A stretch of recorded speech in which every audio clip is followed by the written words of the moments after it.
how's it going? Welcome back to my channel. My name is Julie. I hope everyone is having a great day. Today's video will be 10 things I wish someone had told me when I was diagnosed with cancer and throughout my healing journey.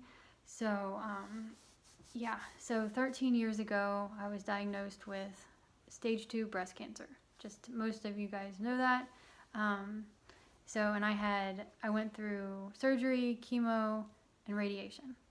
So that is why I have the knowledge to share what I wish someone had told me. And I did have very supportive family, friends, doctors, and I even had therapists along the way. So, but this is just the things that I thought of. And so we'll get into it.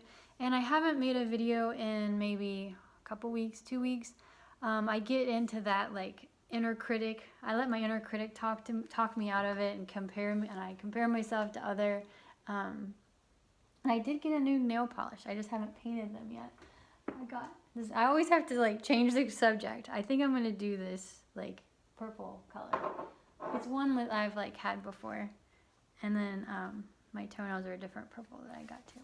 Anyhow, so the quote I found though that kind of inspired me to kind of get back into it, it's by Martha Graham, and it's I saw it at work the other day in a SARC book, and it's a quote I've seen before. She was an American dancer and choreographer, and I just looked it up again today to write it down so I didn't have to read it from my computer. And someone had asked, another dancer had asked her, and was like, she had made these other two plays or whatever, and only one of them became successful, and she was like, why? Like, then the other ones become successful, and it's like, and she's like, it's not when you're the artist or whatever, it's not your place to judge your work and decide if it's good or bad. Okay, so that's what the quote is. So okay, there is a vitality, a life force, an energy, a quickening that is translated through you into action, and because there is only one of you in all of time, this expression is unique. And if you block it, it will never exist through any other medium, and it will be lost. The world will not have it. It is not your business to determine how good it is, nor how valuable it is, nor how it compares with other expressions. It is your business to keep it yours, clearly and directly, to keep the channel open. So that was a Martha Graham quote that I had written down. Okay, so let's get into the video. And I even made little note cards. So 10 things I wish someone had told me when I was diagnosed with cancer and throughout my healing journey. Start with the first one. You're going to be okay. I went into shock. I went into full-blown fighter mode. Like, I was very like brave, and I'm gonna fight this, and I read a bunch of stuff, and I was just like, and it wasn't until the 3rd dose of adriamycin. So I'd already been through like 2 surgery, and then 2 re-excisions, and then the lymph node surgery. So I'd already been through like 3 surgeries, and then so after the 3rd dose of chemo, when my hair was going to fall out, that's when I broke down and cried. I broke down and cried right before the lady gave me the I almost said medicine, the chemo. So I think reality had set in. Like my optimism, it was just like, which was fine. It needed to happen. It needed like that veil needed to be lifted. It was like, Julie, this is serious. This isn't a walk in the park. This is like toxic chemicals, you know. This is not, you know. So in a way, it was good that I kind of was just like reality checked myself, or it happened, you know, because I'm like that. I think I'm very naive in general, and I don't think I realized going into it how serious the treatment was going to be. But overall, you're going to be okay. That's what I would have liked to have known. Let's see, get a second opinion. I would say that's important. I would say, even though I would say for the most part, most doctors are going to say do A, B, and C based on, you know, the stage of your cancer and the grade and your pathology report. But I would say there's nothing wrong with sending all your information to like Columbus or Cleveland or, you know, a different big city near you. And yeah, I don't want to talk about this like anyone has it, because but I just want to say, like, if that's what I would have done, I would have gotten a second opinion, and maybe I wouldn't have gotten the radiation, or would have gotten less chemo, or but it's like you can't go back and change it now. But looking back, that's what I would have done. But because it's like you have time, I think they scare you into, like, unless you do have like a fast growing tumor and you have to get treatment like right away. It's like, because the tumor had been probably growing for 5 to 7 years to get to the size it got to. Because this is another important thing. When the tumor is the size of a pea, that's when it's palpable. That's when and I didn't find mine. That would have been stage 1, and I would have gotten less treatment. So it's important to do self-breast exams, mammograms. I was too young. I wasn't getting mammograms yet. But it's very important to, like, don't, like, in hindsight's 2020, of course, oh yes, of course I would have rather found it when it was a pea, and the size of a pea, and it was more like the size of a marble, I guess, like 2 centimeters, and it had spread to my lymph nodes, which was bad. So that's why the treatment was more aggressive than it would have been if it, right. But I'm still very grateful that it was only stage 2. It wasn't worse. So the one I didn't write down, like, God only gives us as much as we can handle, even if it seems like we can't handle it, but we can. Okay, so number 3. Everyone heals and grieves differently. That's a clock, and grief is like waves. Grief just hits you in waves. And then everyone heals. Like, it took me, I didn't bounce back right after treatment ended, which was really frustrating for me, because I'm very, I've been an athlete my whole life, and I'm very, like, and like I said, it wasn't just like a sprained ankle, which is probably like the worst thing I'd ever been through, like spraining my ankle or pulling my hamstrings, So the fact that I had a lot of complications that a lot of people don't have. I was like bedridden for 6 months with this like pain back in the back of my head, and I was having trouble sitting and standing, and I just had a really rough time of it. And then about a year, which I think led to all the PTSD I had, which like a year later, and I was having panic attacks, and I couldn't drive, and I was just like, I just had, it just turned into like a nightmare. It was like I was finally done with the treatment, and it was just like the nightmare continued, because then once I finally physically got better, I had a lot of mental and emotional, which is what PTSD is. So in a sense, I guess when I get to that one, I guess the gift in all of it, if I complete full circle, is that it, in a way, it forced me to have to like do a lot of inner work, and like the affirmations and the inspiration, and the time alone, and the walking, and the so and then getting into the juicing and the smoothies. And so like in a way it's like it has made me a different person, because I was talking to my mom, and I'm going off on a tangent, if I was just saying, not everyone just bounces back right away.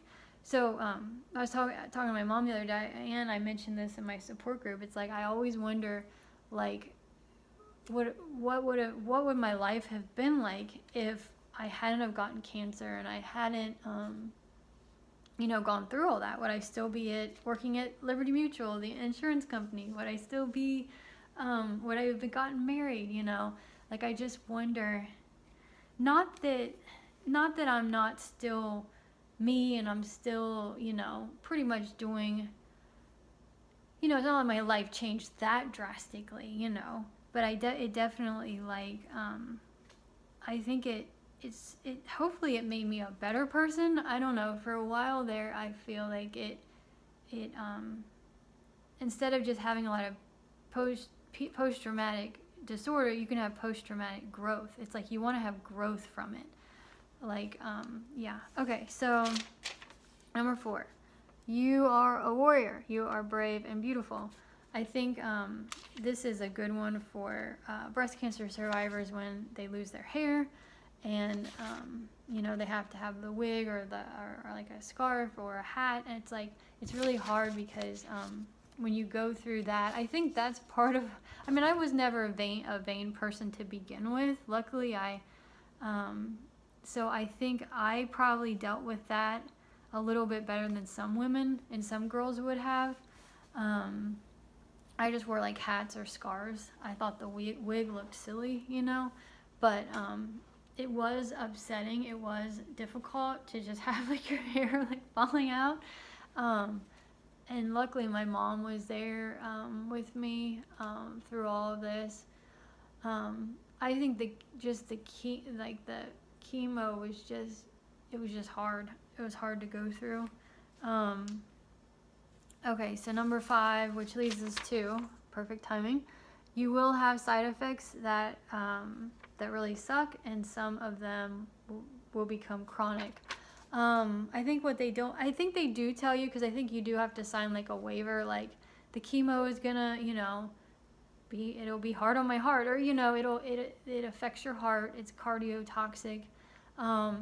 It's hard on your nerves. It causes peripheral neuropathy, which in my hands and my feet it's a lot better. I still have a lot of pain in my teeth. I guess you have nerves. I guess your nerves go into your teeth too.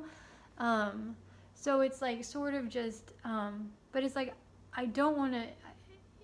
It's okay to say I still have these issues, but you also just have to like rise above it and say, you know, it's unfortunate that I have side effects. I have some chronic side effects, and but you still have to be grateful. Well, that's another card. You still have to be grateful for the treatment. So number 6, which I think leads you to, you will find a new purpose in life. So mine down there, I just did these real quick last night. Mine says camera, notebook, nature, travel, health. And that's not to say I wouldn't have gotten it. That's the thing. I probably would have had the same hobbies maybe before and after. You know, I think generally, it's already 12 minutes. Yeah, you will find a new purpose. And I don't think this happens for everyone. I think some people like, and that's fine. You don't have to like become this changed by the cancer person, you know? And for a while, like I thought it changed me for the worst. I think because I was angry for several years. I was angry at the treatment. I was angry at the doctors. I was just angry. And it's like you have to reach forgiveness. You just have to forgive. Like that anger is poison, and you don't need more poison. Okay, so number 7. Ask yourself, what brings me joy? What gives me joy? This actually, my oncologist, which I won't go into talking about her. She has retired now, but she brought this one up because I think she's dealt with enough patients that's kind of what happens. It's like you go through something so terrible and so shitty that you almost have to like go, what brings me joy? What is going to like not alleviate this suffering, but what is going to like make life worth living? What, you know, like what am I living for? What is meaningful? What do I want to do? You know, and that can be as simple as, you know, family and friends and your job and hobbies, and you know, it doesn't have to be something, and it can just be little things, you know, TV shows or Netflix shows, or you know, it doesn't have to be something ginormous. Number 8, take a deep breath. You will have a new normal whether you like it or not. Look for the good, be grateful. I mentioned this one a little bit ago. You have to, and that leads me to the next one, you have to be grateful despite, because in the grand scheme of things, if you think about it, this is the way I feel, whatever happens to us in our life, it's part of our soul's journey. It's our soul calling. We chose these lessons before we were born. I believe that. I don't know if it's nice to believe that rather than just we live and die.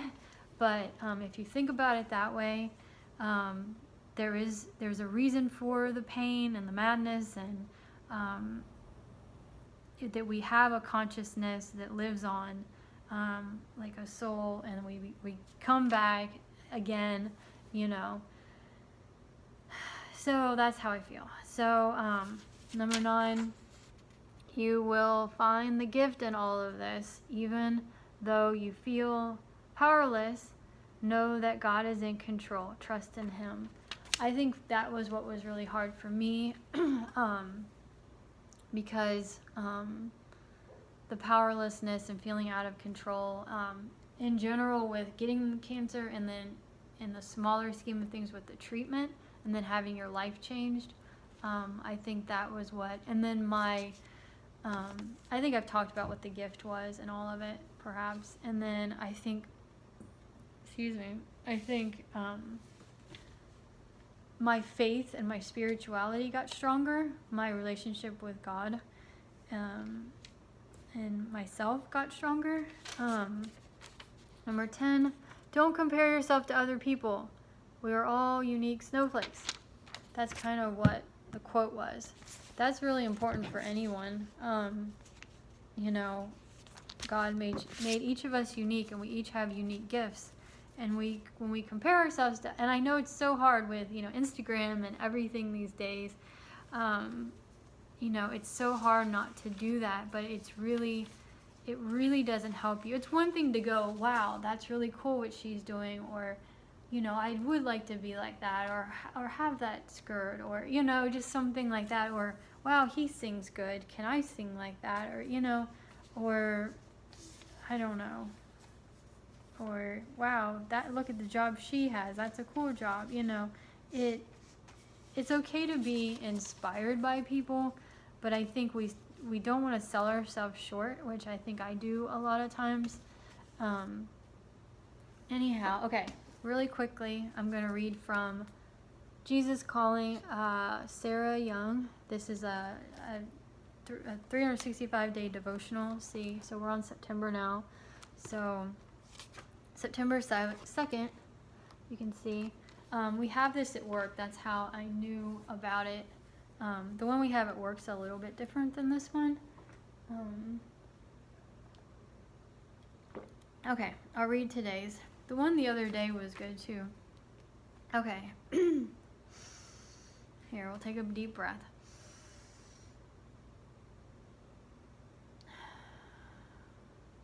Alrighty. Living independence on me is a glorious adventure. Most people scurry around busily, trying to accomplish things through their own strength and ability. Some succeed enormously, others fail miserably. But both groups miss what life is meant to be, living and working in collaboration with me. When you depend on me continually, your whole perspective changes. You see miracles happening all around, while others see only natural occurrences and coincidences. You begin each day with joyful expectation, watching to see what I will do. You accept weakness as a gift from me, knowing that my power plugs in most readily to consecrated weakness. You keep your plans tentative, knowing that my plans are far superior. You consciously live, move, and have your being in me, desiring that I live in you. I in you, and you in me. This is the intimate adventure I offer you. And that's from Corinthians, Acts, Colossians, and John. And the one from the other day I really like. Grow strong in your weakness. Some of my children I've gifted with abundant strength and stamina. Others, like you, like me, have received the humble gift of frailty. Your frailty is not a punishment, nor does it indicate lack of faith. On the contrary, weak ones like you must live by faith, depending on me to get you through the day. I am developing your ability to trust me, to lean on me rather than on your own understanding. Your natural preference is to plan out your day knowing what will happen. My preference is for you to depend on me continually, trusting me to guide you and strengthen you as needed. This is how you grow strong in your weakness. And that's from James, Proverbs, and Isaiah. So hopefully that has been helpful and you've enjoyed the video. And I'm going to sign off for today. I do have an idea for the next video. It's going to be a good one. It's not about cancer. Okay. So take care. Have a safe, happy, fun weekend. And I will be back soon. Take care. Bye.